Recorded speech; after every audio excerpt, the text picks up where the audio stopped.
বিষ্ণু ইসা ইসলাম বলেছেন, মা নাকাসা মালুন মালু আবদিন মিন সাদাকা, চ্যারিটি করলে, দান করলে আল্লাহ তার সম্পদ কখনো কমায় না।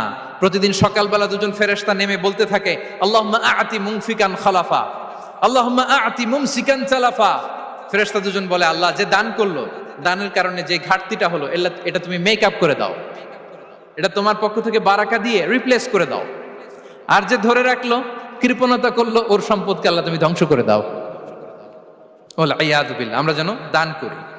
এরপরে বিষ্ণু ইসা ইসলাম বলেছেন, বেশি বেশি হজ উমরা করলে, বেশি বেশি যদি কারো সাধ্য থাকে, ফিনান্সিয়াল ক্যাপাসিটি থাকে, বেশি বেশি হজ উমরা করলে তার রিজিকে বারাকা নেমে আসে। সব শেষে হচ্ছে দোয়া করা, রিজিক বৃদ্ধির কি করা? দোয়া করা। বিষ্ণু ইসা ইসলাম নিজেও দোয়া করতেন। উম্মে সালামা রাদিয়াল্লাহু তাআলা আনহা, আমাদের আম্মা জান, তিনি বর্ণনা করেন, রাসূল সাল্লাল্লাহু আলাইহি ওয়াসাল্লাম ফজরের সালাতের পরে